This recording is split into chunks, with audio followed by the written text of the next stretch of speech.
My name is Carrie Milico, and thank you guys all for joining. And sorry for the technical issues. Apparently, they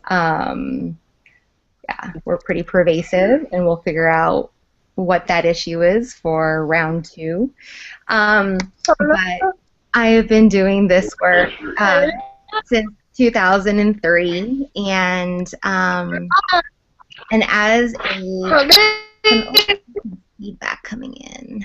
Hold on, let me go and check this. Me.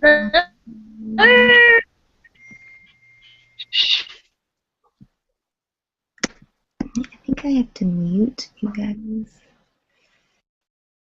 Myself. Okay. So I've been doing this work since 2003, and as a clinician, we've seen some really great gains with students for the fraction of time that we see them in a week, and we know that the science and technology is really quite effective. But as a mom, I was really excited to apply what I know to my own children since I have access to them whenever I want. And so that was really exciting. So today's webinar is really talking about some of the things that I've learned while wearing the two very important hats in my life. This is my daughter, Kaylin. Her nickname is Squish, and that's where Squishy School comes from, because that's what we called it during the time that we would sit down for 10 or 15 minutes with her and work on academic targets. And as you can see in these crazy pictures, it's just really depicts her personality. But what I wanted to mention about her is that she by no way is like a naturally gifted child. She met her milestones on average, comparisons to her peers. She was not the first one to walk, talk in sentences, start pretend play. These were things that all kind of happened around the same time as other students her age. So she definitely had some friends who did them more quickly than she did. Currently now, as a newly 3-year-old, she watches way too much YouTube or Netflix, and she's on her iPad probably a little bit more than I like, but she has a little demanding little brother and a pregnant mom who is quite tired sometimes, so she kind of gets away with a little too much screen time. And while I would love to say that we taught her everything that she knows, we didn't. My husband also practices in the field, so when I say we, I'm talking about Ethan and I. But she learned a lot of things from apps on her iPad, and these are some of the apps that, as a behavior scientist, but also as a mom, we've really grown to love and appreciate. And the great thing is that she loves these too. It wasn't until recently that she started interacting with games or shows that were not educational. But one thing that was really in our favor with teaching Squish how to read and her letters and numbers and counting and all that kind of stuff was that from the get-go she's loved food. Ever since she came out of the womb, she's been obsessed with food. And when we were playing a game or we're going out the grocery store or in the car, we like to use that time to increase practice opportunities for her to learn. So we would talk about the things that she would be learning during Squishy School, and we would apply them to whatever setting we were in at the time.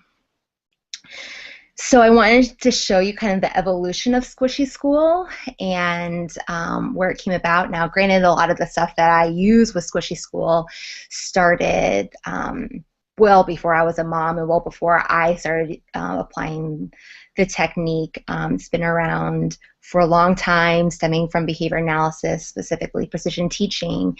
But what makes it a little bit unique to us is how we've been working it with our daughter. And it started with snack time while she's eating yogurt, and we're working on her repeating the words that she was learning. So it was when she was learning how to talk. And so when she would say some of the words that she knew or correctly pronounced a new word that we were trying to get her to say, she would get a bite of yogurt. Let's try to show people how good you are. Hey, can you say mom, mom? Mom. Can you say daddy? Can you say up? Can you say down? Down. Very good.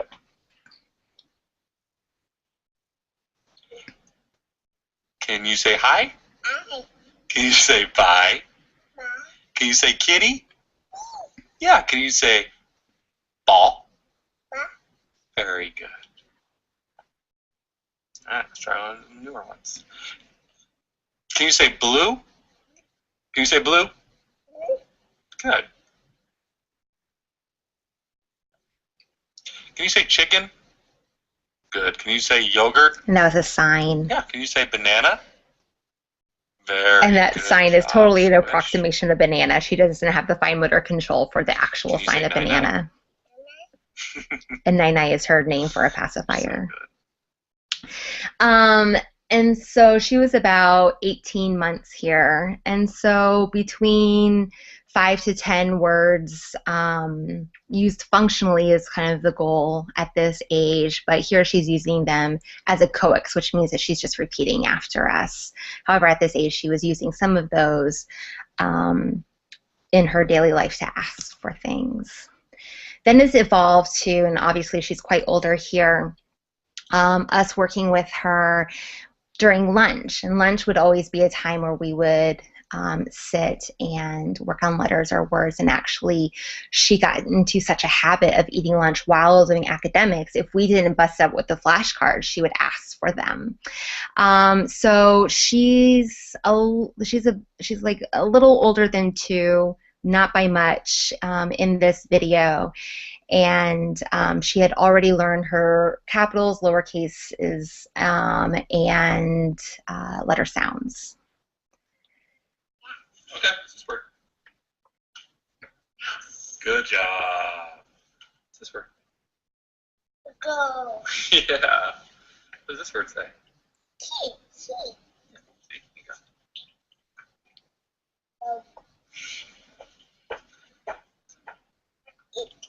Perfect. Yeah. Oh, this one. Jump. Jump, jump, jump. What does this word say? Okay,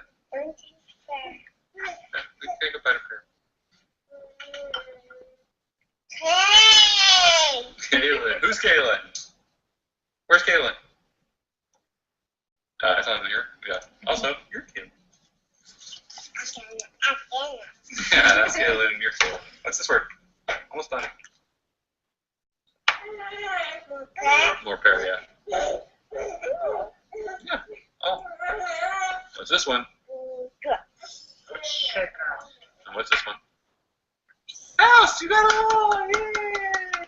And so you see she's still eating some of her lunch while she's working with us. And at this point, we're allowing her to control that because she's still on task while she's going through some of these words. And so as we were able to do it casually, then we wanted to do it a little bit more structured, and thus emerged Squishy School. And so we had her sit at the tables where our clients sit and practice these skills in shortened periods of time, which we call timings, that we measure with a countdown timer, and collect data on this and make it a little bit more systematic. There we go. Ah. Whoa.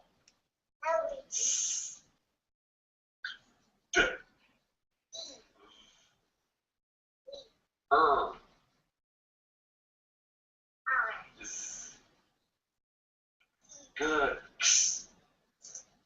Yeah. Good. Oh. Oh. Good. Okay, hard one.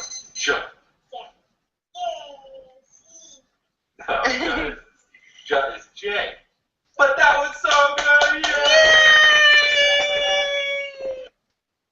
And so you see here that she got her reinforcer at the end of that instead of after every few responses like you saw in the previous clips. So there's actually a lot in those video clips, and we'll break it down throughout this webinar. The first thing that a lot of parents ask me are, how do you know what targets to select? Where do I start? What words do I choose? What letters do I choose? Do I do lowercase and capitals at the same time? So I'm going to break this down for you in what I've done both clinically and as a parent, is that with pictures, well, first let me preface that a good place to start is what we call a class of behaviors called rapid automatic naming. So that's where you're going around and just identifying things, pictures, animals, everyday objects, letters, words, numbers, directions. All of those things are rapid automatic naming. So you're just naming the things that you're seeing. Best place to start with that, and it's probably integrated into your parenting style anyway, is the familiar objects around your house. So these are household items like bed, door, light, the particular rooms that the child is in, kitchen, bedroom, bathroom. Identifying favorite foods or toys and clothes.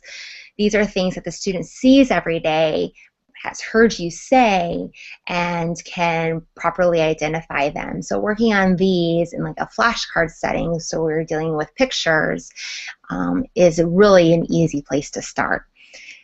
Another place, extending a little bit beyond that, are categories of interest. So if your child's favorite movie is Finding Nemo, then maybe looking at identifying sea creatures might be a good thing.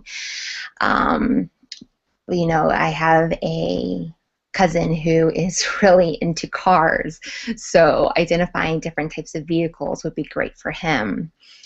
And then expanding beyond that would be starting at other categories that are in the world and that your child is going to interact with at some degree, but may not be present to them at all times.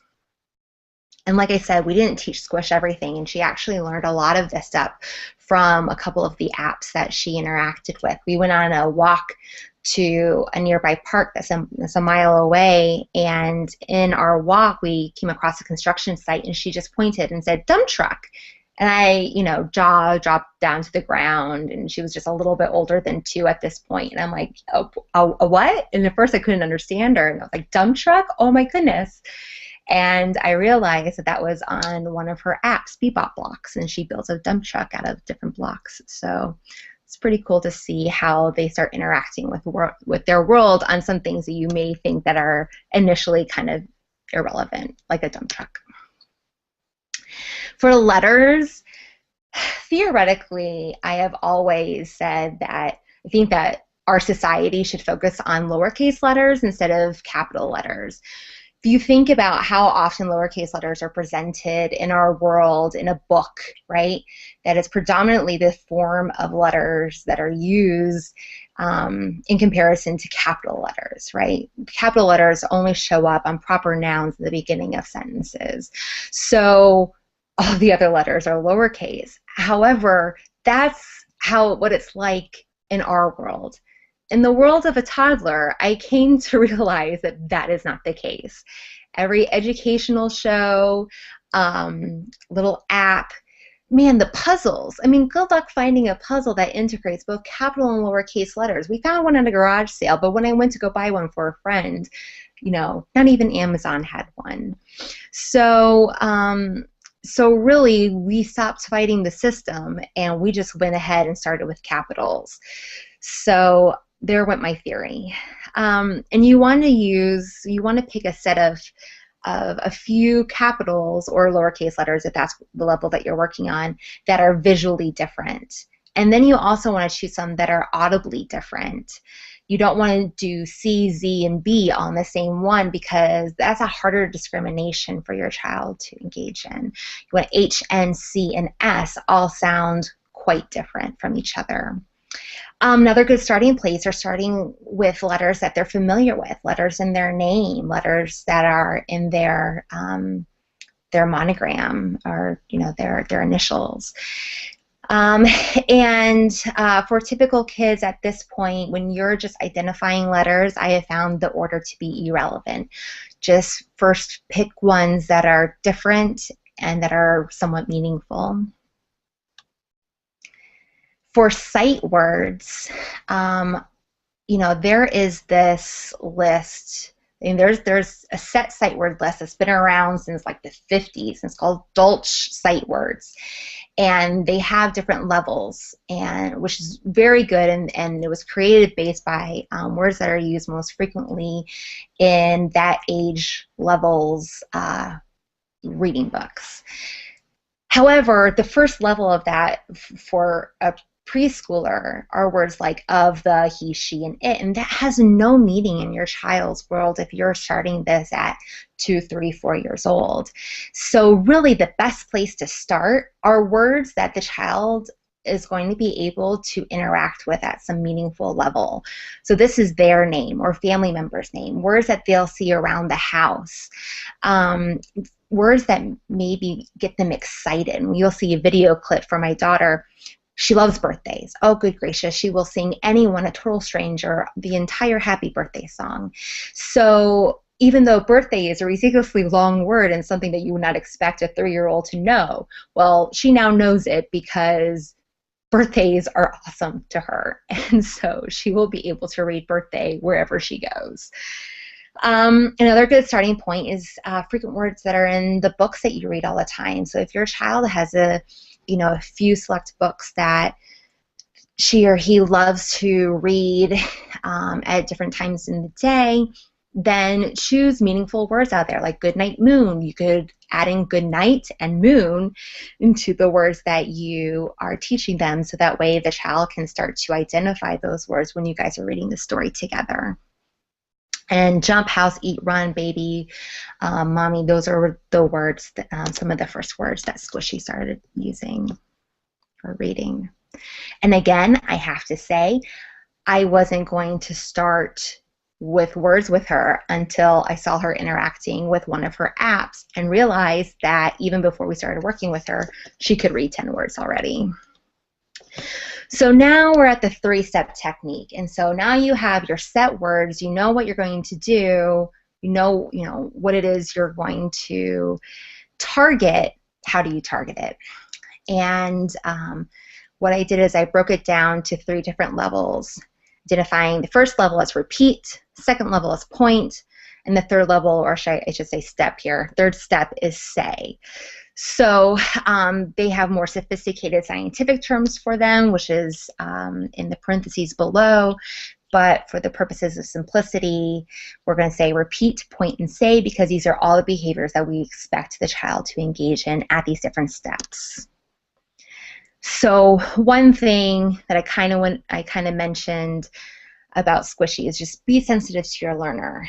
What I'm going to detail about these 3 steps are just mere guidelines that may or may not be suitable for your child. Your child may need something a little bit more difficult, or if these 3 steps are a little too difficult for your child, then they may need something a little bit easier. You can scale these 3 steps in different ways, so you don't have to do a completely different program, but you can scale it in a different way. They may hang out in step 1 a little bit longer, or you may find that you can skip step 1 and go to step 2 for your child. So really just be quite sensitive to your own child's pace of acquisition. There's this image that I see going around in mommy groups and homeschool groups, talking about how childhood is not a race to see how quickly a child can read, write, and count. Childhood is a small window of time to learn and develop at the pace which is right for each individual child. And people have been using this as the point of saying kids need to play and they don't need to spend time doing flashcards and spending the time in academics. And that it's not a race to see how quickly one child can read versus another. And while I agree that it is by no means a race, But also, what's right for each individual child doesn't mean that it's always slow. I have a mommy friend whose both daughters were potty trained very easily at 18 months. That was right for them. Not right for Squishy, because we tried that and it definitely didn't work, but it was right for them. So you want to be sensitive to the pace of your own child, but you need to attend to those cues so that way you know when to go faster if needed. And then also know kind of the parameters in which you can say, okay, we're going slow, but then there gets to be a point where it's too slow and you may want to intervene to change things up to make the pace a little bit faster. So just attend to the needs of your own children. So like I said, for Squishy, we weren't going to do sight words when she was 2. But then I learned that she already knew them. So obviously she was, interacting with the app. She knew 10 of these 40 words. And so I was like, okay, well, let's go on. It's right for each individual child. Okay, so back to our 3-step process. I'm off my soapbox. We have an array of 4 items. Let's just, instead of saying items, I'm just going to select words. This can be applied to letters, numbers, words, whatever. But I'll just say words for the purposes of today, and that's what we're going to see in the video clips. And you want to have an array of like a 2x2 setup. We found that to be just really user-friendly. And when we first started doing this with Squishy, we used flashcards with some of our clients. And what I do now, just because sometimes I'm just getting tired of making flashcards, we write these words on a board in a 2x2 format. Just a little whiteboard. I got it for $1 at a dollar section at Target. Another cheap version of doing this is getting a clear sheet protector and putting a piece of white paper underneath, and essentially you got yourself a little dry erase whiteboard. So step 1 is repeat. So the child hears and sees what word that you're saying, because you're saying it and pointing to it, and then the child repeats after you. So again, you point to the word and say what it is. So you're reading it. And so I'll point to birthday and I'll say birthday, and then the child repeats you. And then you repeat for the other 3 words, and you keep on going for that practice interval. And so here's a clip of the repeat step. We're going to go over these words. So words, 2x2 format. All right, so I'm going to go through and we're going to go through these together, okay? Okay. Are you ready? Yeah. Repeat after me. Like. Birthday. Good. Say good. Cow. Good. Birthday. Like. Cow. Yay! So you see, I just pointed and said what the word was, and she repeated after me, and we did that for a short period of time. And we'll get to the timing lengths in a little bit. So some tips during this step is, if it's difficult for your student to repeat after you quickly, you may want to keep the same order of words. So you do birthday like good cow, birthday like good cow, birthday like good cow, and get them used to that order. And then maybe next time switch it up. But really, the ultimate thing is you want to be able to point to any word and have them repeat after you easily and quickly. Also, between each practice interval, you want to mix up the order of words. So if these were the words that you were working with for the first time, the second time you work with them, you just may want to switch it up, so you make sure that your child is attending to the word and not that I just know that eat is in the upper left-hand corner. You are able to move on from this step when the child quickly and accurately repeats you. So for children about 3 to 4 years old, we found that 15 responses in 15 seconds is a good indicator of proficiency. For children a little bit younger, about 10 responses in the same period of time is appropriate. There needs to be more research on this, so those of you who are reading this who are professionals, this is not empirically sound, but this is what we found to work well for us and being able to progress through nicely with these aims. If your child is slow or inaccurate at this step, then that just means that they need more time to practice repeating, and then maybe, look at the tips about keeping the cards consistent so that way you're ensuring their success at this level. Step 2 is point. So we're having the child point to the word that you just said. So they hear the word and they point, and a lot of times the children say the word while they point. And I really like that added feature, so I encourage them to do that as well. So you're saying the word birthday, and she finds birthday and points to it on the whiteboard and says it as well as she's pointing. And then you want to go through and do that with all the rest of the words in your array for the short period of time in practice. So another thing that I just want to mention, side note, about Squishy's profile is that we used to do this every day with her, and then her little brother came along. And now we kind of do it once or twice a week, unfortunately, and that needs to change. However, sometimes just giving a crazy schedule and a demanding little brother who likes to be up in the action, as you'll see in these video clips, that's just our life. So I just want to apologize for sometimes seeing little Dachi get in the mix of things. I'm going to say the word and you're going to point to it, okay? Remember. Where's the word like? Like. Good. Birthday. Birthday. Point to it. Where is it? Which one's birthday? Yeah. Cow. Cow. Where's cow? Good. Good. Where's good? Good. Where's good? Yes. Where's like? Which one's like? Good. Can you touch it? I don't like this pointing up here. Yes. I like it when you touch it. Let's try that again, okay? Ready?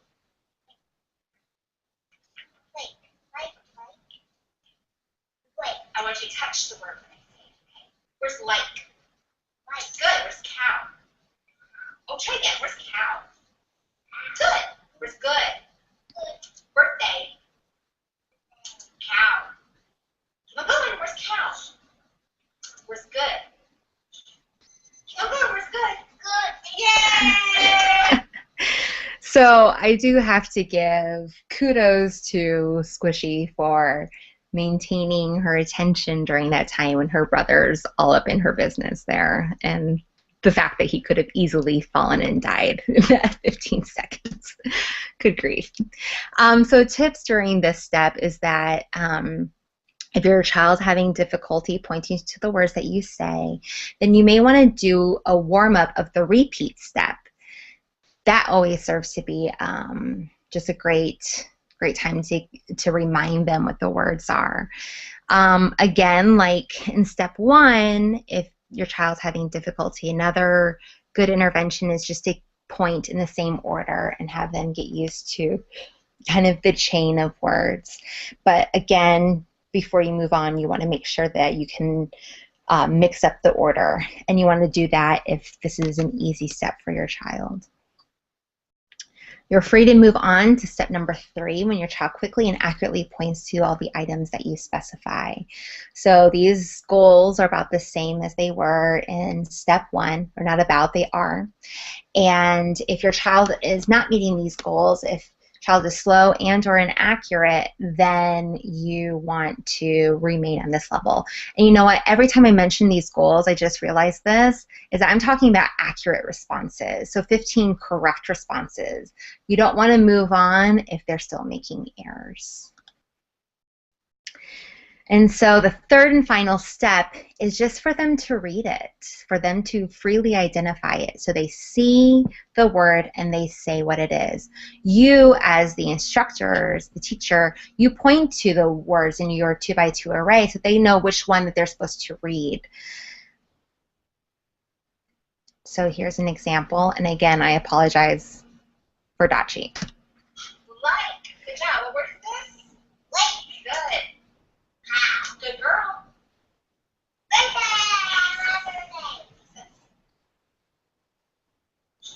Good. Nice job. What word is that? Like. Like. You got it. Nice job. You get your penny.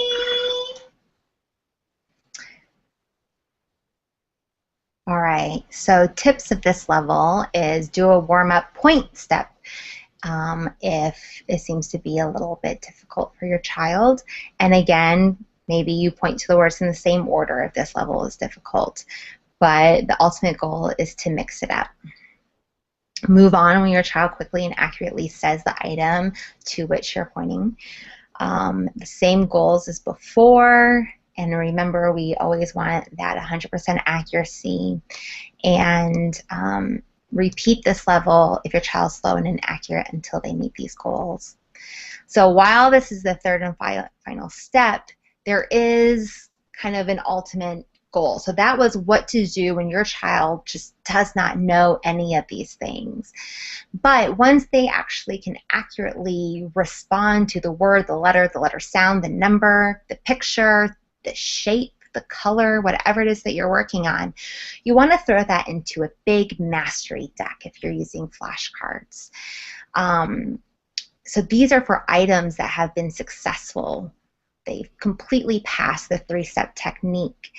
And what I like to do also, if I have words that have passed the three-step technique, I'll put in the same word twice in this mastery deck, but I'll write them in different colored markers and maybe have the handwriting look a little bit different. Sometimes when the child at this age, it just helps promote the generalization that, oh, this word can look different ways. It doesn't always have to look this exact way that I learned it. Sometimes kids don't necessarily need that, but I find that to be a useful added step. So this is the deck that you want to go through and review and actually really build up their speed. And what they're doing is that you're really solidifying that this is a strong skill for them, because they have to say the word. If this is a deck of words, they have to say birthday, not only just out of an array of 3 other words, but out of an array of 20, 30 other words that they've already previously gotten correct, the 3-step process. So this just helps get the children to be fluent at reading the words. So here's an example of Squishy's mastery deck of words. Hey, Mama, let's do a really good job for a penny, okay? And here comes Dachi. Ready? Tell me what this word is. Ready? Over here. What word is this? Good. What's this? Yeah. So what is this? Good. What is this? Yeah.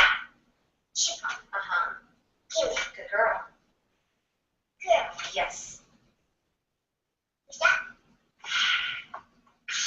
House. What's this? What's this? Oh, what is this?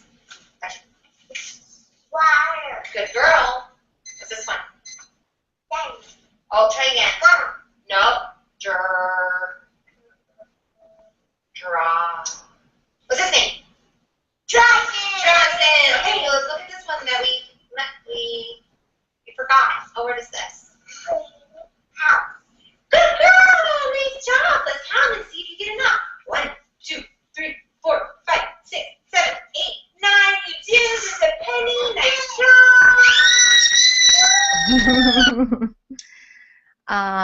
And so what you've seen in all of these clips is that I have a countdown timer. It's from Radio Shack, so if the Radio Shack by you hasn't closed, you can get one for like $15. You can get them on Amazon as well, and ship them via Prime, which is always nice.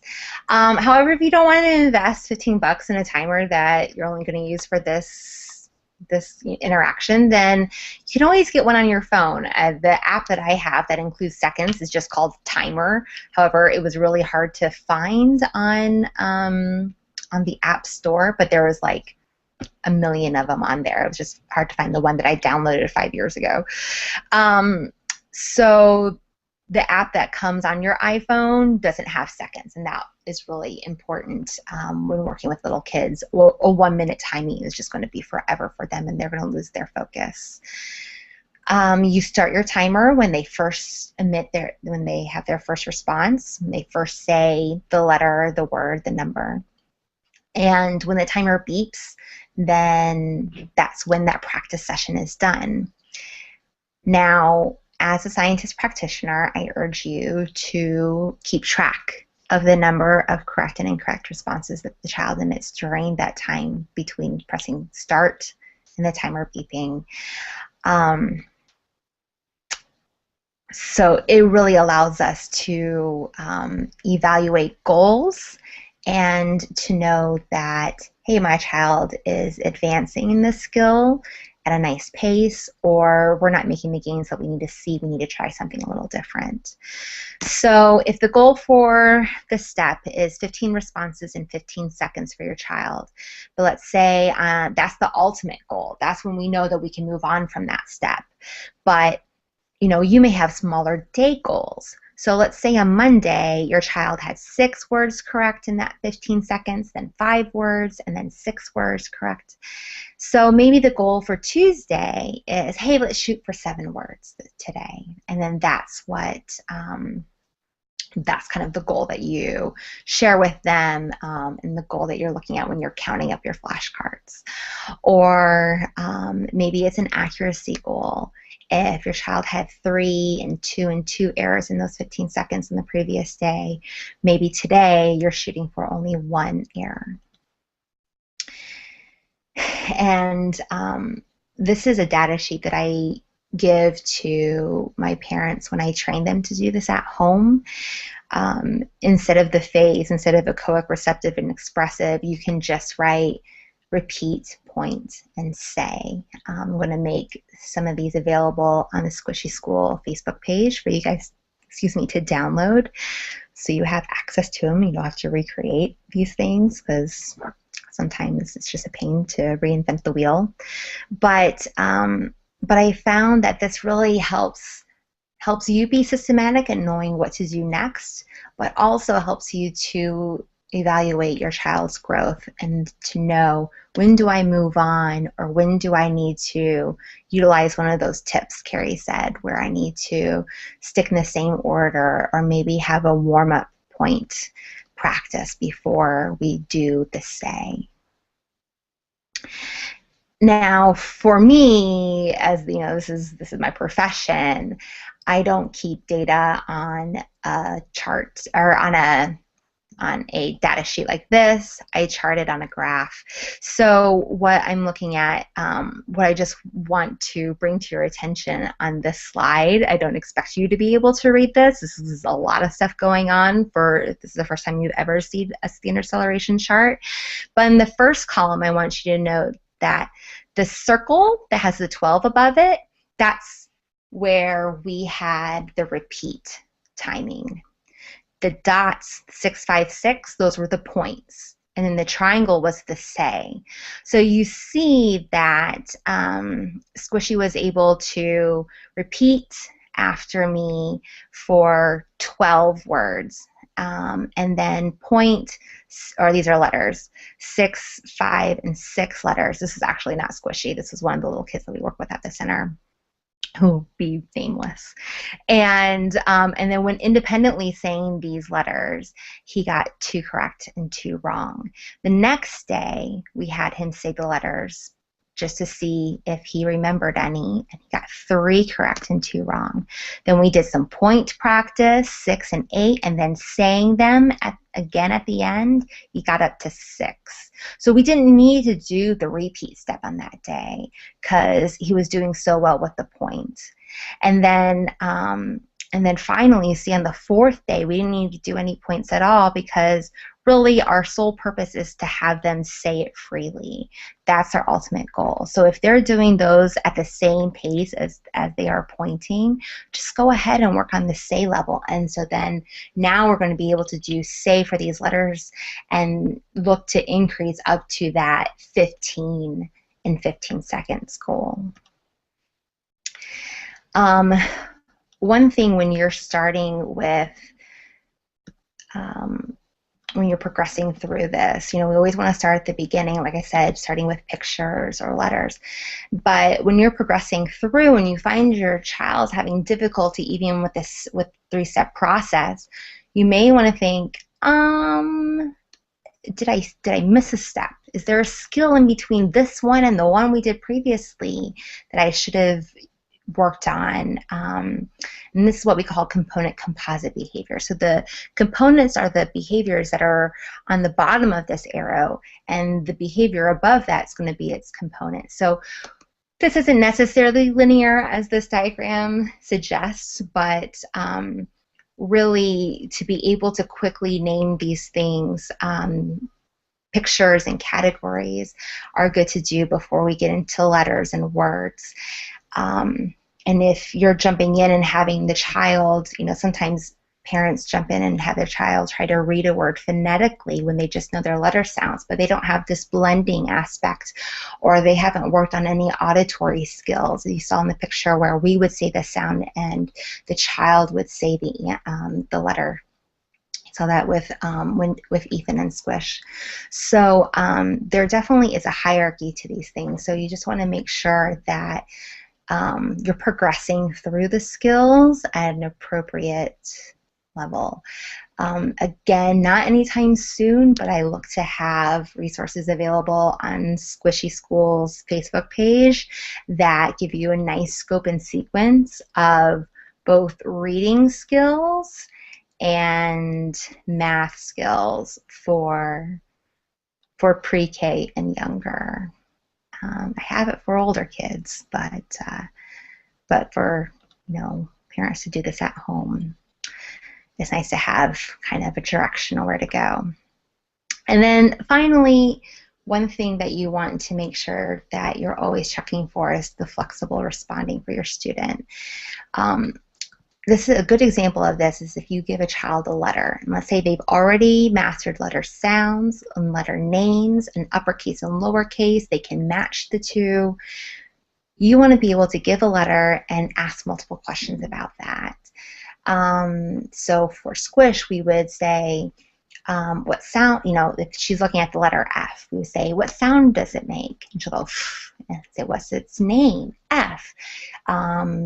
Show me the capital F and match it together. Give me a word that begins with F, right? So there's a lot of different things that she can do with that one visual stimulus.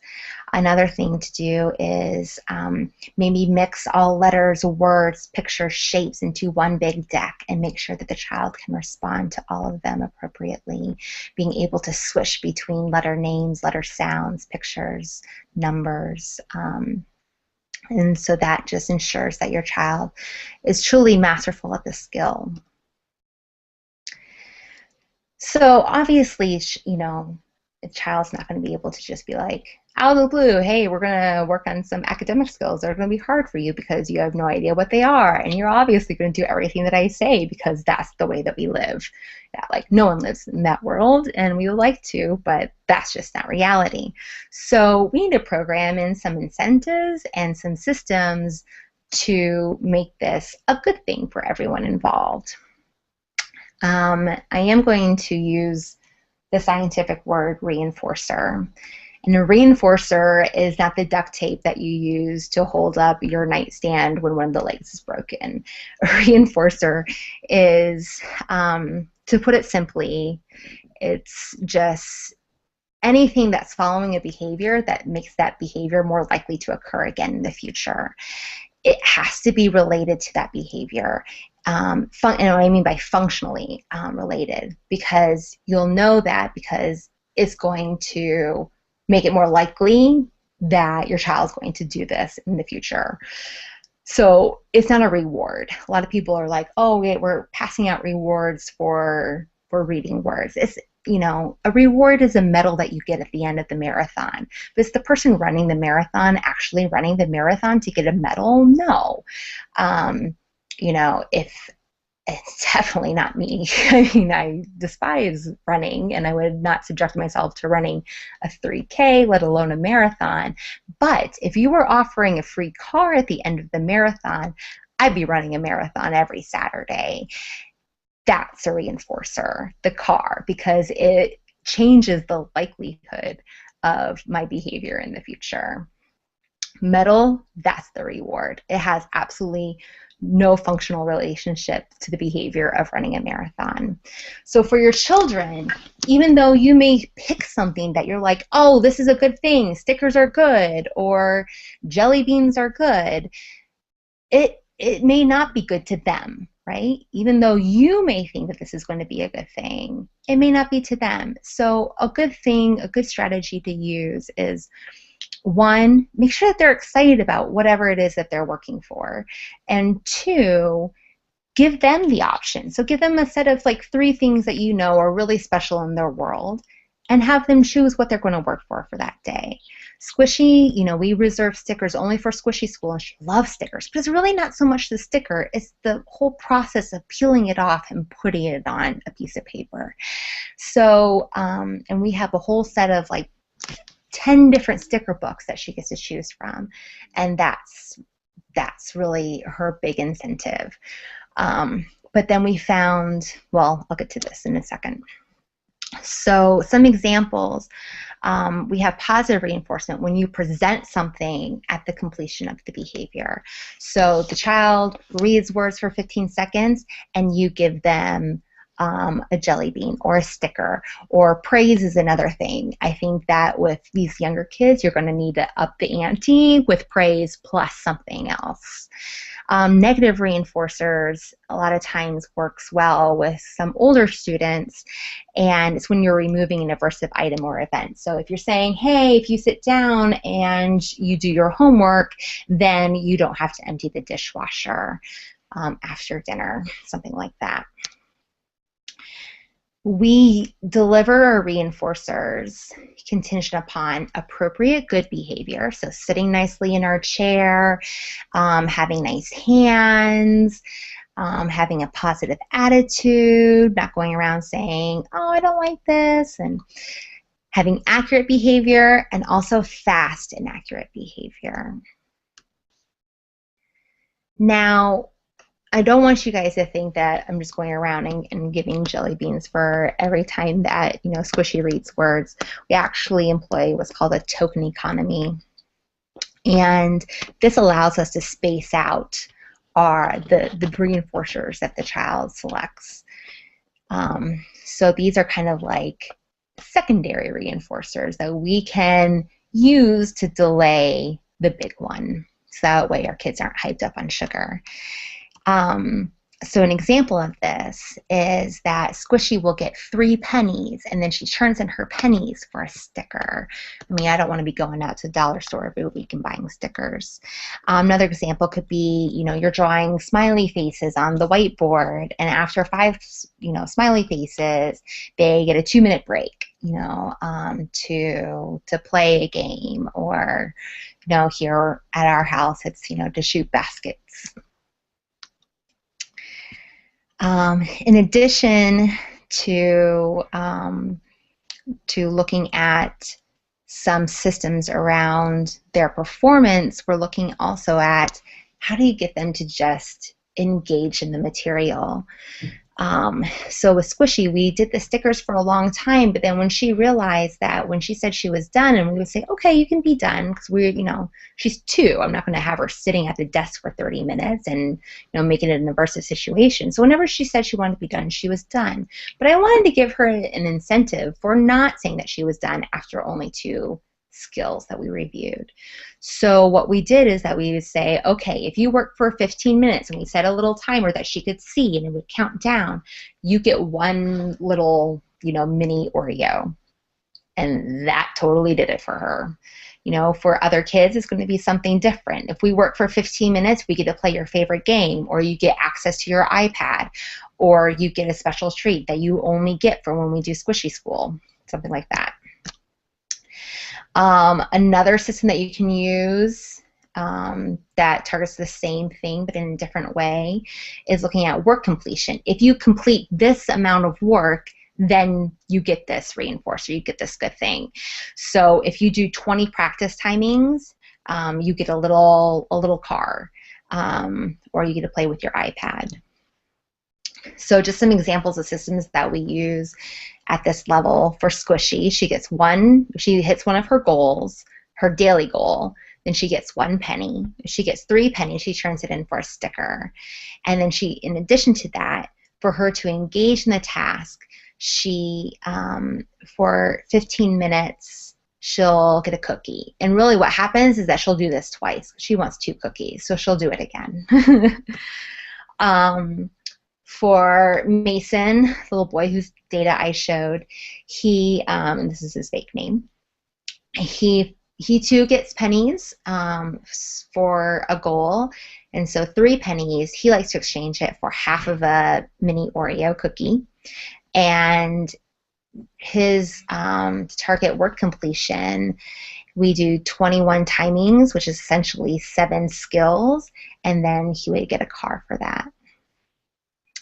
One of our students that's on the spectrum, but whose skills are about at the same level, he requires both token economy and a work completion system where if he meets 1 goal, he gets a check mark, and 5 checks, he gets a Skittle. And after 3 skills, so that's approximately 9 to 10 timings, then he gets a 5-minute break. And he has an assortment of things he can do on his break. So let's combine all of these elements. What you're going to see is just a short little video clip of Squishy. She's doing a mastery deck, so it's not the 3-step process, but it's looking at how we're integrating some of these academic skills in addition with some of our behavior management system with reinforcers. Here are some things that I want you to look out for while you're viewing the video, is where I restate her reinforcers at the beginning. I'm reminding her about not only the fact that she's close to getting a sticker, but that also we're working for that cookie. So let's stay on target. I review a troublemaker number for her at the beginning of our practice, so that way when she is practicing independently, she's more likely to emit the correct response. We want her to practice corrects. We don't want her to practice errors. You'll see me redirect some unwanted behavior, but also being a little bit flexible with, with her not, completely complying with my direction.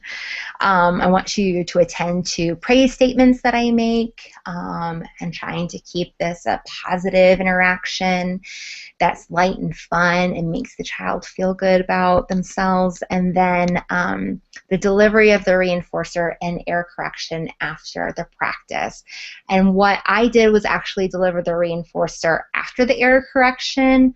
However, ideally, I was really in the moment, but ideally I would like for you to deliver the reinforcer prior to error correction.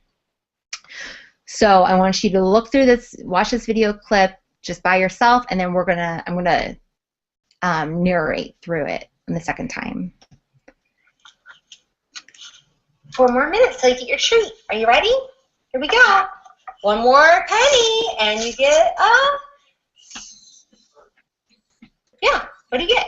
A sticker! A sticker! Okay, here we go. Tell me these numbers. Oh, I hold them. Thank you. Ready? What is this? 13. Say 13. 13. Let me see those nice hands. I want hands like this. Can you do hands like this for me? Oh, that's gorgeous. Thank you so much. Ready? Oh, okay. You can do hands like that too. Ready? What word is it? What number is this? 13. What is this? 16. Yes. 17. Good girl. 18. Good. 19. Yes. 15. Good girl. 15. Yes. 15. 3. 11. Good girl. 20. Oh, not 20. Oops. Oh, what's this? Right here. 19. 10. 1 team was smart, but it's 10. And what one's this? It's 12. Good girl. That it is. And you get a penny. Okay, so let's break it down. So 4 more minutes till you get your treat. I remind her of her 1 more penny. behavior system, and you get a... token economy. Yeah, what do you get? A sticker! A sticker! Okay, here we You tell stickers reinforcing. She's super excited. Thank you. Ready? What is this? Redirection. Say 13. Of unwanted behavior. I want hands like I don't want her touching my cards because she's just going to play with them. That's gorgeous. Thank you so much. Praise. Ready? Oh, okay. You can do. But now she's engaging a little counter control. But at least she's not touching my cards. 13. What's this? 16. Yes. Praise. 17. Good girl. Praise. 15. Good. Praise. 19. Yes. Praise. 15. Good girl. Praise. 15. Yes. Praise. 3. Oh, she got that one incorrect, so I didn't deliver praise on that one. Oh, 20. Oops. Oh, So every time she said 20, it was the 10 and the 12, and that she got incorrect. Error correction. 10. 1, 2 was smart, but it's 10. And what one's this? It's and we can have a whole webinar on reinforcer. We can have a whole webinar on error correction, which maybe we will in the future, but that's just what I did for error correction for her. So just in summary, make it fun, make it reinforcing, be systematic.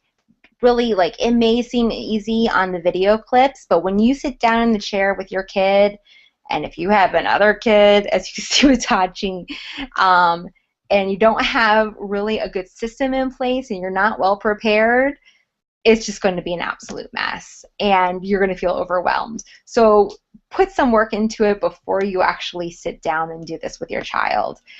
And I may just be a nerd, and you could probably be successful with some kids with not looking at data, but do me a favor and attend to the data and keep track. If you don't want to use a data sheet, keep a little notebook on how well the student's doing with the things that you're working on. And be flexible, have fun. You're working with your little child. You want this to be a good experience with them. You don't want them hating school before they're even going to school. And remember to choose your skills wisely. I had a friend who started her 2-year-old with, with addition facts before she could even read numbers and stuff. And that's just going to be meaningless to this child. So you want to, make sure that you're starting first things first. So now I'm going to open this up to questions and comments that anyone may have that you can write in the webinar questions and answers thing, or if we on the chat. Okay, so Tash says, when starting to create the deck for a 2.5-year-old, should we start with 2 capital letters and a lowercase letter and 2 numbers? No, I mean, if you're starting with the 3-step process, I would actually just start with one typography of that. I wouldn't go into mixing up letters and numbers and capital letters and lowercase. I would stick with one format and complete that, or at least get a good chunk of that in before intermixing them in the same 3-step process. Now you can work on capitals in one practice, and then in the next practice you can do all numbers, and then the next practice you can do pictures and colors and shapes, and so you want each one to be separate. Once they pass the 3-step process, then you can throw all that mess together and have them respond collectively. But I wouldn't, and I actually would do, once they learn capitals, then the capitals they know correctly, then you can start working on the lowercase of ones of those.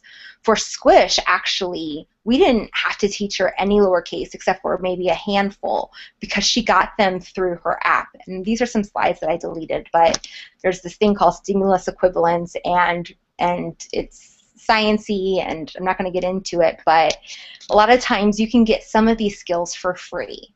And so showing the relationship, if you teach all capitals and then you match the lowercase to the capitals, then you don't have to teach the letter names to the lowercase. Sometimes for some kids it just comes for free, which is pretty cool. Does anyone else have any questions? You see in this part, no? Okay, good. I'm glad that that made sense. I wanted to make sure that I wasn't going around in circles when explaining that. And like I said, I really want to have some resources available on the Squishy School Facebook page so that way it helps you stay organized and see what it is that I'm talking about. But does anyone else have any questions? If not, then we'll sign off. Thanks for sticking around. Thank you so much, Kristen. Thanks for battling with the technology difficulties. I feel sorry for the 20 other people who weren't able to join. I've been at BCBA since 2009. Started grad school in 2003. My thesis took a long time.